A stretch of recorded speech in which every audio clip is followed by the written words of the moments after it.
Hello and welcome to this, the sixth event in a week of lectures and webinars to mark the 40th anniversary of the IGS. In this week, we're showcasing great thinking and insights from IGS members around the world and giving you the opportunity to quiz the IGS officers on the activities of the IGS and our future plans. My name is John Krause and I'm the IGS's Executive Director. Please note today's event is being recorded so that we can share it with members who are unable to make it to the live session. It's my pleasure today to introduce Dr. Laura Carbone. Laura is a senior engineer at Geosynthetics in Germany. She has actively served the IGS for more than 10 years. She co-founded the IGS Young Members Committee in 2012 and was the past chair of the European Regional Activities Committee. In 2022, Laura became IGS Secretary General, and she is also leading the IGS Diversity Task Force, which aims to raise awareness, improve member empowerment through sharing experiences, promote diversity through education, and grow networking opportunities.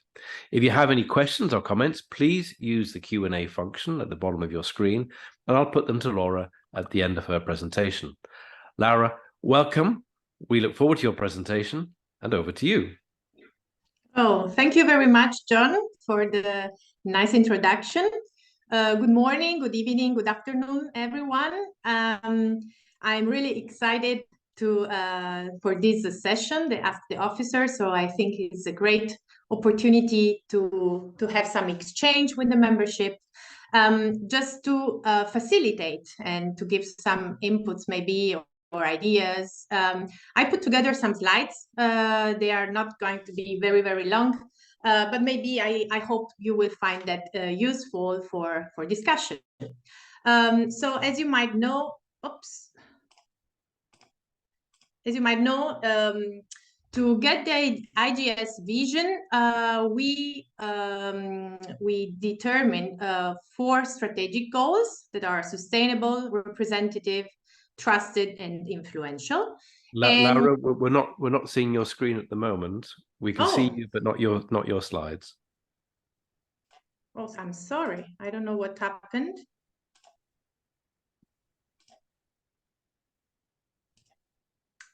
Can you see now my screen? That's perfect. Oh, okay. I'm sorry. Okay.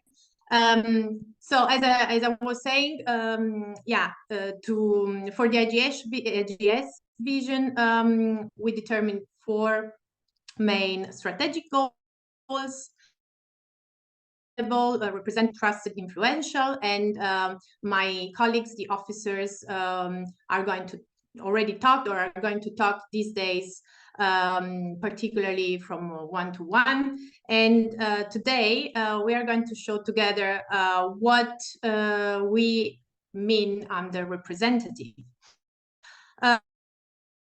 To do that, I'd like to just have a short description of what the IGS is. So our society basically brings together a group of people that are working with the geosynthetics and offers geosynthetic solution. And it comprises a very well spread group of persons that goes from a researcher in the academia, as well as in laboratories, consultants, manufacturers, distributors, contractors. So this is a big variety of group of in the industry. And particularly, I believe that the strength of the IGS lies in diversity. So we are global, we are all over the world, and but we look locally through a local leadership, so through the chapters. So basically, the IGS membership comprises 2 main groups. So individual memberships and corporate members. The individual members usually join the IGS through local chapter when existing. We have actually 45 chapters and the presence in the 50 countries. So the chapters can reflects a country presence or a regional, can be also regional, so where many countries are grouped together to form a chapter. We have now is a little bit, so this is up to 2,700 actually IGS members. And we have also a big number of student members. And we have up to 170 corporate members that are spread all over the world. So when we talk about being representative as a strategic goals, I'm sorry, I don't know. Okay, we have some aims. So the first one was to grow the numbers of individual members. And particularly, we decided to focus on attracting young professionals and building a pipeline of student members. Then we want, of course, also work on the other category of our membership, the corporate members. So we want to grow numbers of corporate members. And we are going to especially focus on the markets where we are underrepresented. And finally, we want to strengthen and support more successful chapters. So there are the chapters that are very, very active, and yeah, we want to give more and support more those chapters too. Yeah, if we look at these different aims step by step, so how we can measure that we are doing a good job. So basically, we are going to see how the total membership looks like in 4 years. And then particularly, as I said, we are focusing on students and young professionals. So we are going to see how is the ratio between between the students and the young members. So in each region. To that case, I want to just mention, for the one that maybe are not that aware, that we do have a young members committee. This committee is chaired by Dawi Marks, and they are doing a great job there. They are just having a lot of initiatives, a lot of activities. So if you are interested, please do not hesitate also to contact Dawi as well as the officers and the secretariat. But yeah, I thought it is nice and worth to mention. Maybe not everyone knows.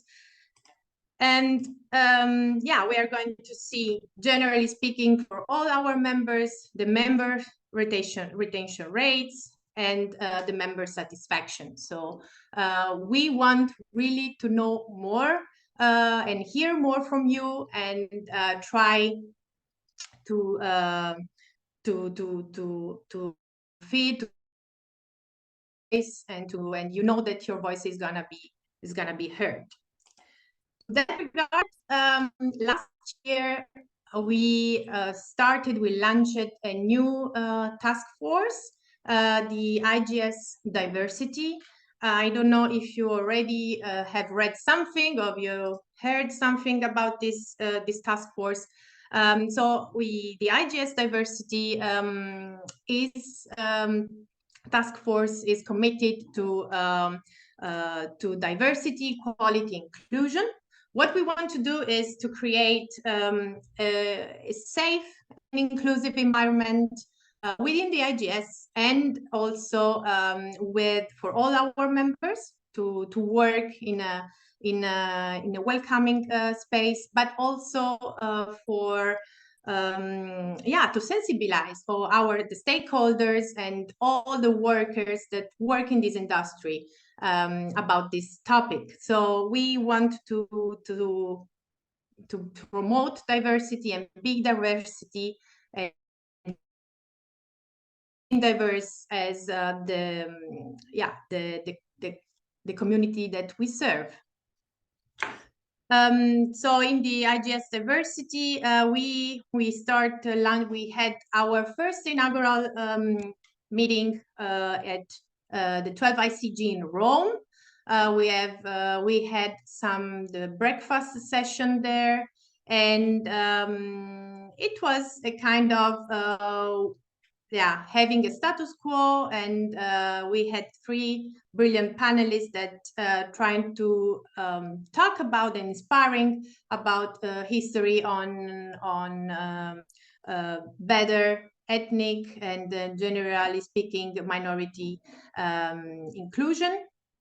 And so we are a task force. That means we have been until now a very little group of people. You can see on the right hand side, these are my colleagues, the founding members and of this task force, and we are opening now to all possible persons that are members that are interested in this topic. So if you are interested, just send me an email or just contact the IGS Secretariat. And we are welcoming new members, new active and volunteering members that are particularly interested on that topic too. Yeah, coming back to the what we want to do to grow the number of corporate members. We are going to measure that, of course, considering the members. So how many members we are going to have at the end of the term. And we particularly want to or aim to have more corporate members from the leading 100 companies. And we want to strengthen the liaison and try to be more present underrepresented markets. Also here, just let me say that we do have a corporate committee. The chair of the corporate committee is Francesco Fontana. So I'm sure he's happy to hear from you if you have something you would like to share with us, or also in that case you can just take contact with the IGS Secretariat or with us, the officers, directly. And yeah, finally, just we want to support successful chapters. And so we have as measurable, we have the annual returns, so indicating the health of the chapter. The chapter is doing many activities and proposing things, a very active chapter. We aim to have more chapters with 100 members, and a fewer chapter with under 20 members. And this is how we are going to measure the successful chapter there. So this was a very, very short regarding what representative is. And yeah, now I'm open to questions. Thank you, Laura. That's a really great introduction to what we mean with this kind of pillar of being a representative organization. And I'd encourage anyone that's listening, please give us your questions. Use the Q&A function.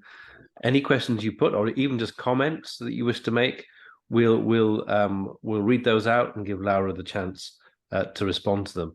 Before we get into that, though, Laura, can I just ask a question about you, really? Some questions about you and your career in geosynthetics. What was it that brought you into a career in this field? Thank you, John, for the question. So yeah, I had the chance. Graduated in Italy, the University of Reggio Calabria, and there I had the chance with Professor Moraci to have already some courses during my university studies regarding with geosynthetics. So we had courses in retaining structures and also in landfill design. So this is how I got to know these materials. And I was so enthusiastic that I decided to continue my studies during my PhD on the interface behavior with geosynthetics applied to landfill cover systems. So I did my PhD then in France and in Italy too. And then there it started. It never ended. Geosynthetic just caught me, I would say. Yeah. And so you've been very passionate about it. You must have seen a lot of innovations in that time. You must have been involved in a lot of innovations. When you look at the innovations that have happened in your career, which ones really kind of stand out for you? Which ones really enthuse you and inspire you? Yeah, I mean, I wouldn't say that there is one. I think just generally speaking about geosynthetic is that innovation is the key. So if you want to stay alive, generally speaking, you need to be enough. The technology allows you to do that. So what I really like is that there are, with geosynthetics, we can be very innovative, so, and offer solution to new fields. So you basically never stop learning. And for someone like me, that I am more on the technical side, so, and on the design side, this means that I'm always exposed to new design method, new standards, and completely new fields. So if you imagine for the application that we have, that goes in the civil engineer and the environmental engineer and mining sector, so it's very large. So I think this is one of the most exciting part of working with geosynthetics and in the industry. Yeah. Thank you. And we're talking about being representative. We're talking about membership of a society, which is a group of members. What makes you so proud? Because you put so much into being an active member on committees, a council member, you've driven task forces and groups. What drives you? What really motivates you to be part of the IGS as a society? Yeah, this is something that many people ask me. But the thing is, I started to be involved after with the IGS. At that time was Jorge Zunberg, the president of the IGS, and he decided that we need to establish a new young members group. So he took us as a student award and in one room and just say to us a lot of ideas. And I said, I start to be enthusiastic. And so what makes me proud of, or just excite me about, is that with at least my experience, and I believe is the experience of many of us, is that if you really want to get involved, remember, we are all volunteers, so you need to be passionate. But if you really want to do that, and if you believe that your contribution can shape somehow the use and promote the good use of the geosynthetics, so this is possible through the IGS. This is possible. The thing is, we are a global society, and this is the beauty of that, is that we can think global and act local. We can also think global and act global. So I think this is really, really, great. Thank you. And we'd love to have your questions. Tell us what makes you feel proud. If you're listening now, why are you proud to be a member of the IGS? What makes you feel excited about geosynthetics? We'd like to hear that. Any questions you got for Laura, we'd really love to hear. Laura, you were talking in your presentation at one point about growing in underrepresented markets. And I wonder if you could expand on that a little bit. Just what do we mean by underrepresented markets, and where are those markets? Which places are we talking about?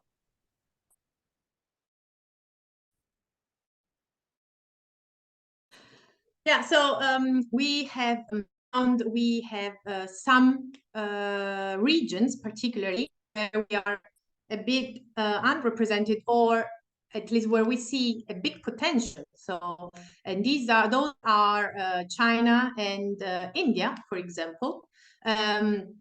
So we are already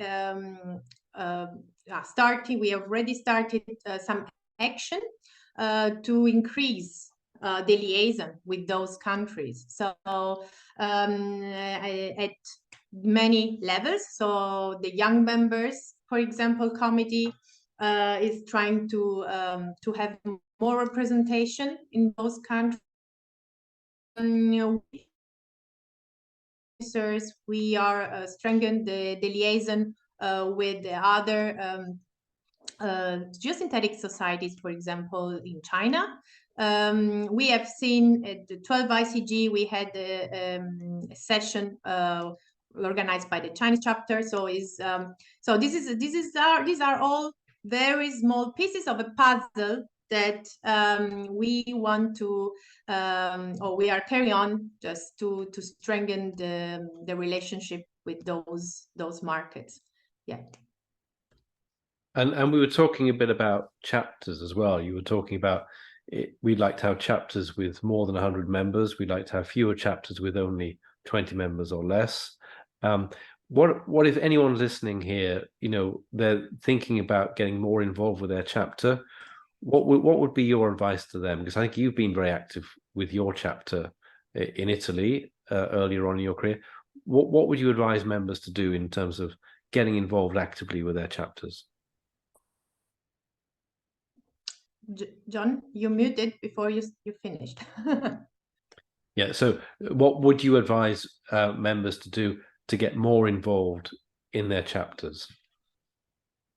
Yes, so I think what we have seen is that we want to so we want to make life easier also for to create a chapter, and maybe to group some chapters if there are not so many members. So in that case, this is because sometimes small chapters we know that can have some more difficulties and so on.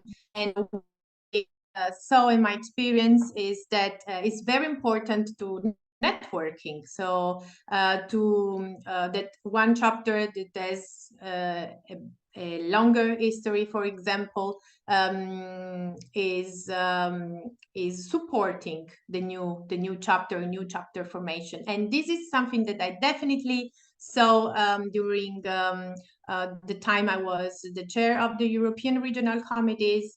During that time, the Slovenian chapter and the Nordic chapter have been launched.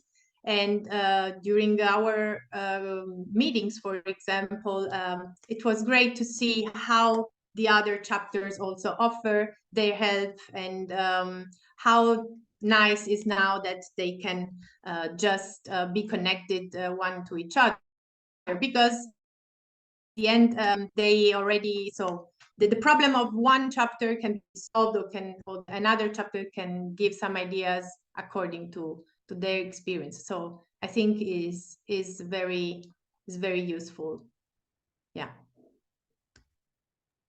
Thank you. Question that's come in, I'll read it out. It doesn't have the person's name, so I don't know who it's from, but their question is, any advice or what are the things to consider for organizers of conferences or events going forward on making them more inclusive? So we have lots of events at chapter level, the ICG runs, the IGS runs events at the regional level and so on. How do we make those events more inclusive? Yes, this is a great question. So this is something that is also on our agenda as diversity task force.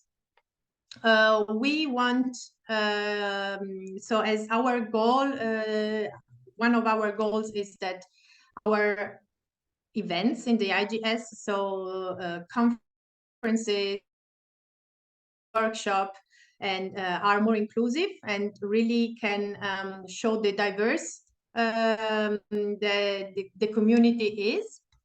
So we are going to, we are already basically in contact with the organizer of the conference, of the upcoming conference. So the Geoamericas, for example, and the Eurogeo 8 organizing committee, just to sensibilize them and also to provide a support on how they could start thinking to some more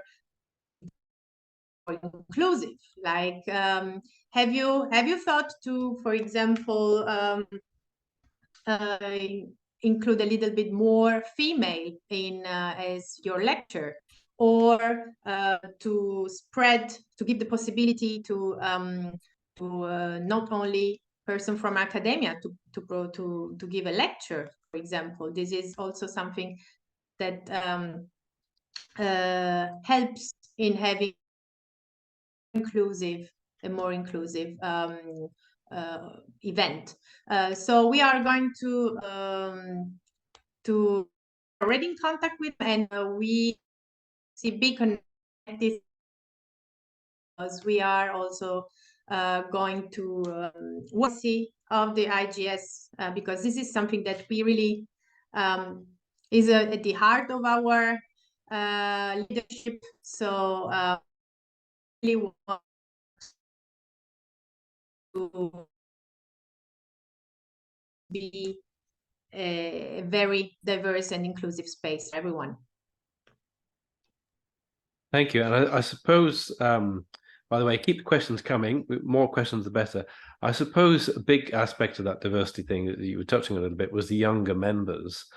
Can you say a little bit about what the Young Members Committee has done over the years and what it's doing now? Because that really is a very active committee, and it's kind of the future of the society. What more can you tell us about the young members?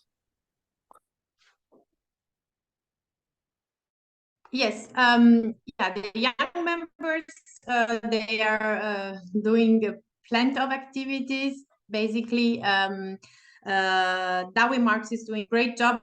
Do have, for example, the Student Paper Award. So at every regional conferences, we are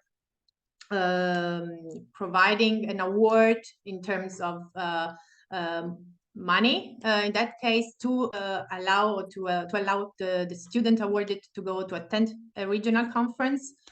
So every chapter can nominate his or her best student.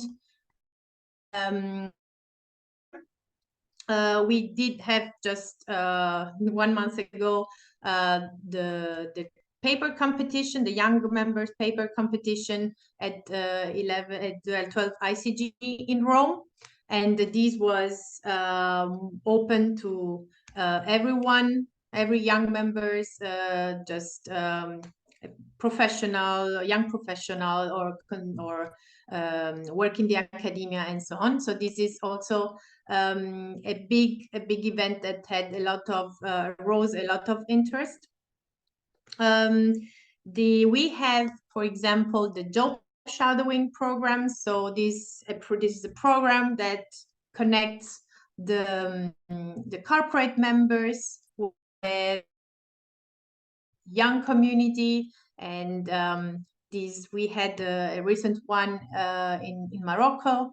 So just for you to know, is if you are interested also in having more details about that program, just drop us an email, or yeah, or to W Marx directly. And yeah, and then I think we had the photo competition and so on. But what it is very, very important is that all those activities or all these initiatives just aim to have a better exposure to the young members, so that they can yeah, have more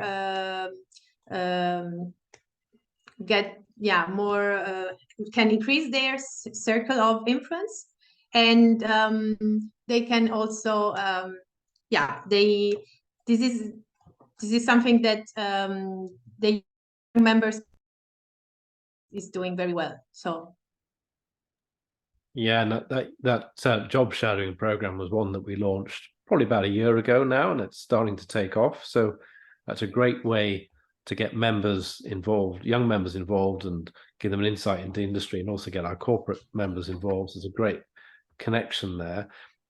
What about at the chapter level?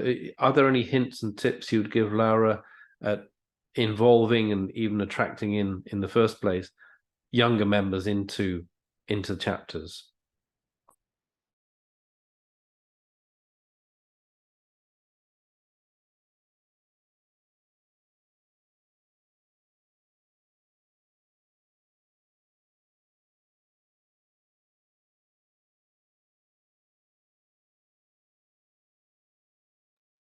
I think you've just frozen for a moment. Hopefully you're going to be coming back very shortly. There you are. You're back, Laura. I'm sorry. You froze for a moment. The question was any hints and tips for how at chapter level we can more involve the younger members. So at the chapter levels, I strongly invite every chapter leadership, if they didn't do that, but just to invite and having a representative of the young members committee of their chapter there. And sometimes it's not easy to have, for example,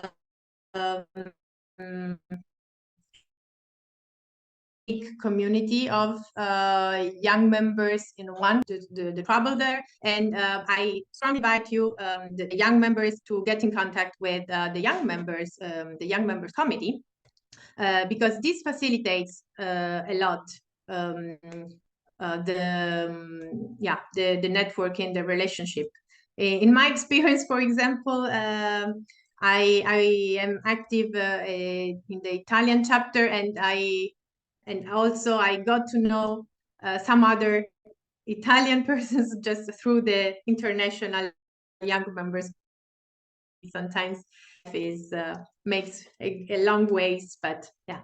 So this is something that I think the leadership needs to welcome and to allow, for example, a seat in the board.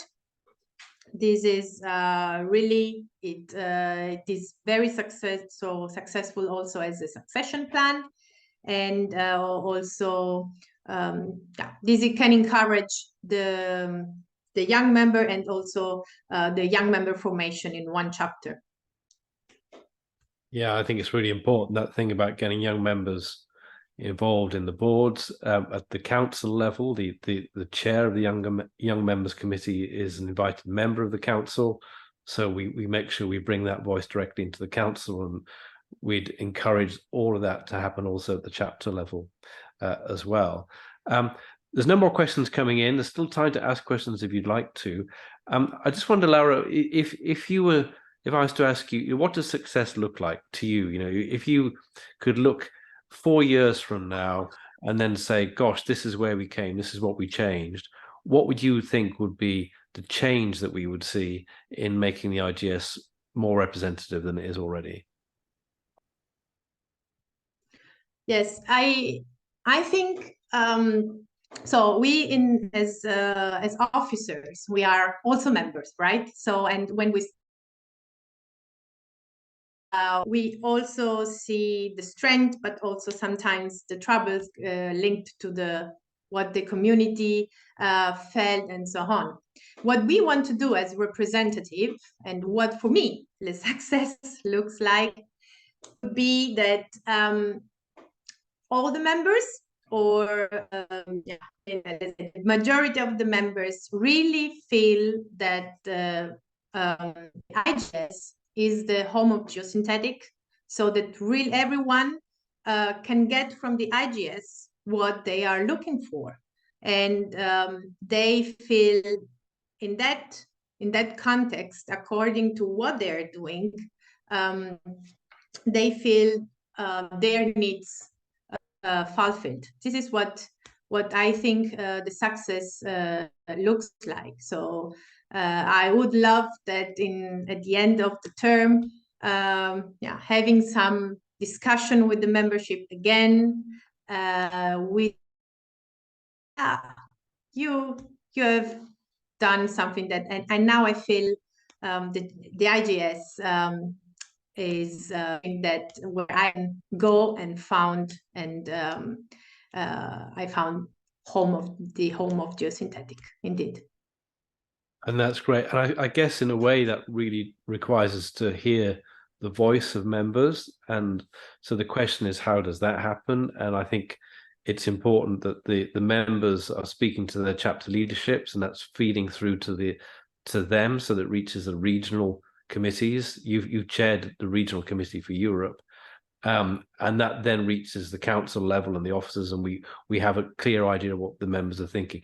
Do you want to say anything about how the member voice rises up, as it were, through the structure of the regional committees? Yes, this is a very good point, John. Thank you for. This is also what you have been asking just before, what makes me proud. But this is a very important point. We are a global society. We are all over the world, but we are also not very. So we are not huge. And we have a structure that allows members just to get really in contact with the IGS, also at the international level. So we have in the IGS structure, we have open committees, and for example, so first of all, the very first the member can get in contact directly with the local chapter, and being active at the local level. And also we have the regional activity committees. So we have one for Europe, one from Pan Americas, one from Africa and Middle East, and one from Asia and Australasia. And we, through the regional activity committee, we can, so the members can just take part to the meetings, for example, and the voice of the chapter, or also sometimes of single members, can be heard also then at the council level. So this is the beauty, I think, of the IGS. Thank you. We have also, just sorry, because I was just a short. We have also technical committees. Maybe is also something that if you have something you want to share it on the technical side, what in a specific topic is very important. You can join as an IGS member also technical committees and being active there. So I think as we are also all at volunteer basis, the doors are open for a person that wants to be proactive and dynamic. So yeah, thank you. Yeah, and all those things you've mentioned, whether it's the job shadowing program or the diversity task force or the technical committees, if you go to the website, you can find all of those very easily, and you can find links to get involved with each of those initiatives. So that's the way to get involved. And of course, we've got elections next year coming up in 2024. We'll be electing seats to the council again. So that's an opportunity again for members to stand or to nominate candidates, and also to vote for the people that they think are going to be representing them and their interests. So just want to bring it to a close. And Laura, do you have any final closing remarks you'd like to make? Yeah, so I think is that in the being representative means that we really want your voice to be heard, and we are starting, I hope you can see, we are doing some efforts more to just to be more in contact with the membership and closest contact with the membership.